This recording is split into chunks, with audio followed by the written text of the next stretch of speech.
Hi, I'm Wendy Yi, and today I get to do a rapid fire roundup. So this is where I talk about games that have already been reviewed by other people on the Dice Tower, and I just get to share my 2 cents about them. So let's go ahead and get started.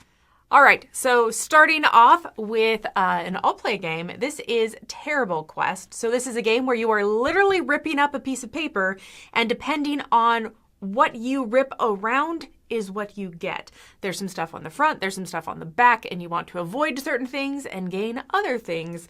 And so you're basically on a timer ripping paper. This made my daughter cry. It was, oh my gosh, she was so stressed by this game. And I feel like I had a massive advantage because I was one of those kids that loved folding paper. And in elementary school, we never had scissors that worked. So I was always ripping up paper in these squares so I could do my origami. And of course, you would rip up the paper and you would get like one big square and then you'd have like a leftover rectangle. And so I would take that and I would make a bunch of teeny tiny squares out of it so that I could make uber small cranes and really small frogs and whatever. And so I feel like I had this massive advantage because I have been ripping paper since my younger years, and my poor daughter has not done like any of that stuff. And so tears they came. Anyways, I'm giving this one a 6. It's fine. I don't think that it's a bad game. I think that it works, but also I don't really see the benefit to it. I'm one of those people that I don't have an issue if a game is an activity, like some people that bothers them. That doesn't bother me, but I also don't really feel the benefit behind this because you're racing against other people and it really is just who's better at tearing paper. I do think it's clever though that the hard mode is just getting a thicker piece of paper, so it's a little bit harder to tear it evenly. I think that's very clever. All right, the next game on my list is 12 Rivers. Okay, this one I'm giving a 6.5. I guess I'm supposed to put that at the end, but it's at the beginning now. Sorry. 12 Rivers. This one, I think that it's very clever. The system of having the marbles come down. I think that that's very clever. And I like that you're trying to read the other players and you're trying to decide, like, do I think everyone is getting marbles before me? Do I have to work extra hard or spend extra to be able to get to the exact marbles that I want? Do I really need to compete this round? Or do I feel like I just want to get all the leftovers and to get a lot more later on, like especially if you get like the bottom area where they all kind of trickle out to. And so I think that's a very clever way of reading your opponents and an interesting way of interaction. And I always like fulfilling contract-like things. But I think that the actual board setup is terrible for a 4-player game. If you sit it in the middle, then 2 people can't see what's going on. And then if you sit it off to the side, then 2 people can't reach anything. And they have to be like, will you hand me the pink ball? What, this one? No, the other one. That one? Yes, that one. Okay, you can have that one. Oh, can you put my little thing in the 3rd down, 2nd row over? Like, it just doesn't really work. So 6.5 for me. I think it's a clever game, but I think the implementation struggled, and so it's not quite approved for that. Next up on my list is Graft. This is an Ivy Studios game, and it is just a little card game where you are pushing your luck to see if you can get all these orders fulfilled, but most of the cards have a color that you can't collect in the future.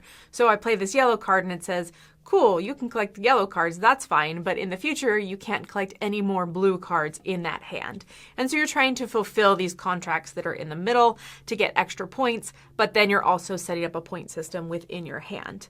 What I really like about this is that it's a push your luck game and you can have like super swingy, I was way lucky, I got 12 cards in my hand, it was a massive hand, I turned it in for so many points.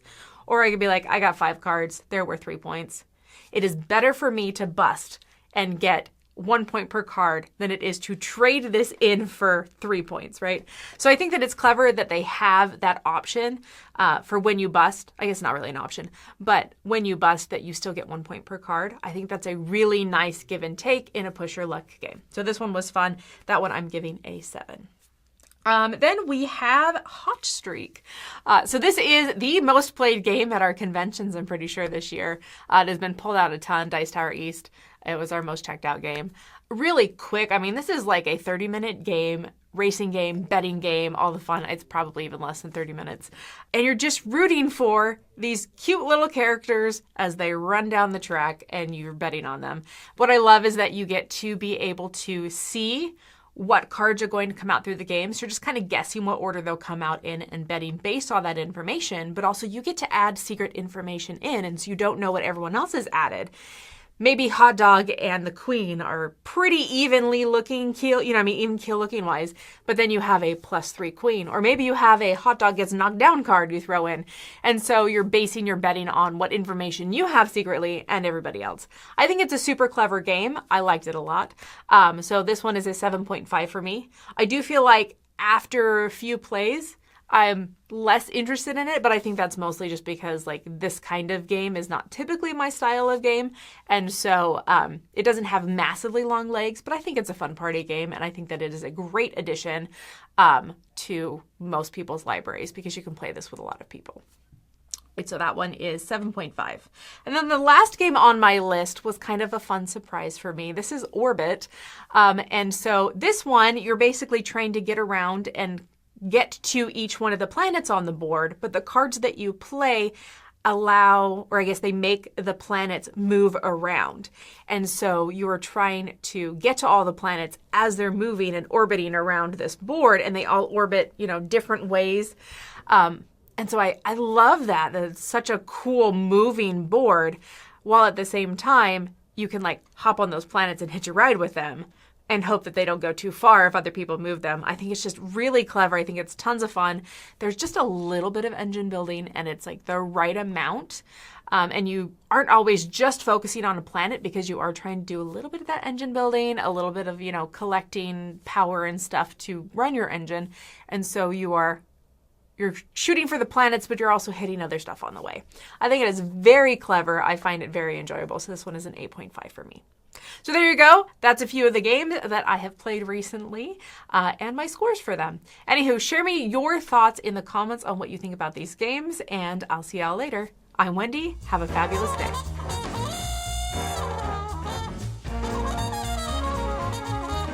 Hey everybody, thanks for watching another video from the Dice Tower. Hey, you want to learn more about us, communicate with us? We have a Facebook group, we have a Discord channel, lots of different ways to get involved with the Dice Tower. You can find that in our Linktree link below. So just click that, it will take you and you can communicate with us on Facebook, join our Facebook groups. There's lots of cool things that you can find and become part of the Dice Tower.